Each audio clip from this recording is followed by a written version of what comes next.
Brokerage reports जानना भी बेहद ज़रूरी होता है, not just on news flows लेकिन रिजल्ट्स पर भी ब्रोकरेजेस के रिपोर्ट आते हैं। सारी ब्रोकरेज रिपोर्ट लेकर हमारी सहयोगी कनिष्का हमारे साथ जुड़ गई हैं। गुड मॉर्निंग कनिष्का, बताएं ब्रोकरेजेस के रेडार पर क्या कुछ है।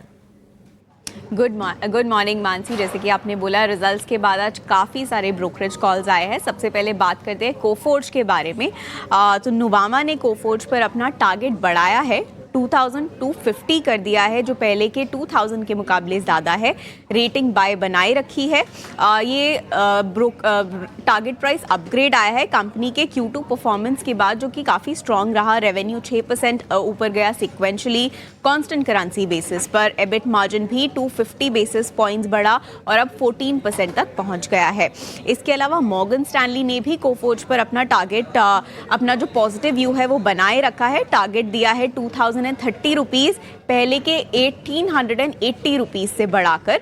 ब्रोकरेज का कहना है कि Q2 की जो परफॉर्मेंस थी वो एक्सपेक्टेशन से काफ़ी बेहतर रही और रेवेन्यू और मार्जिन्स दोनों ही स्ट्रॉन्ग रहे। इसके अलावा एलारा कैपिटल ने भी अपना कोफोर्ज पर जो पॉजिटिव व्यू है वो बनाए रखा है और एक्यूमुलेट रेटिंग के साथ टारगेट दिया है 2010 रुपीज़ का। पहले जो उसका टारगेट था 1850, तो इस ब्रोकरेज ने भी अपना टारगेट प्राइस बढ़ाया है कोफोर्ज के लिए। ट्रैवल वर्टिकल ने स्ट्रॉन्ग 6.4% की ग्रोथ दिखाई सिक्वेंशियल बेसिस पर। ऑर्डर इनटेक 514 मिलियन रहा, तो इसी पॉजिटिव व्यू के चलते ब्रोकरेज ने अपना टारगेट प्राइस बढ़ाया है।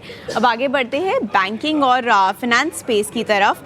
SBI कार्ड्स पर नुवामा ने अपनी बाई रेटिंग को होल्ड पे डाल दिया है। अब उनकी नई रेटिंग होल्ड है और नया टारगेट है 1025 रुपीज़। ब्रोकरेज का कहना है कि Q2 FY26 में कंपनी ने काफ़ी अच्छी ग्रोथ दिखाई और फेस्टिवल्स से भी डिमांड को बूस्ट मिला। निम स्टेबल्स रहे और क्रेडिट कॉस्ट भी 4% सिक्वेंशली घटी। सो इसीलिए उसने अपना टारगेट प्राइस बनाए रखा है 1025 रुपये पर।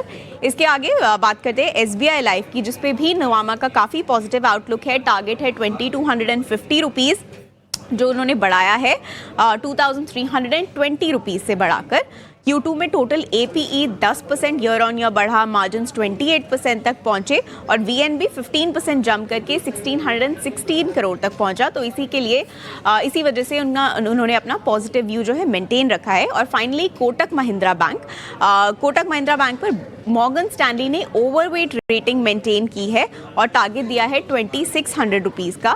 ब्रोकरेज का कहना है कि loan growth 15% year on year बढ़ी। नेट स्लिपेजेस 13 करोड़ तक घटकर 900 करोड़ पर आकर पहुंचे हैं।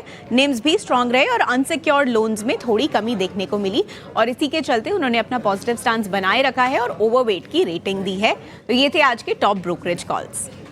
बहुत शुक्रिया आपका हमारे साथ जुड़ने के लिए और ये सारे ब्रोकरेज रिपोर्ट्स हमें बताने के लिए।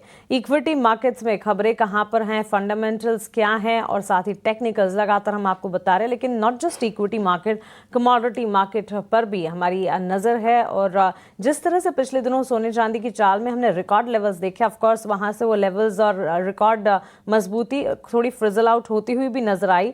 बावजूद इसके सिल्वर में इन पर्टिकुलर स्ट्रैटेजिक बाइंग हो रही है, लेकिन ये कंसर्न के तौर पर भी साबित हो रही है। आपको बता दें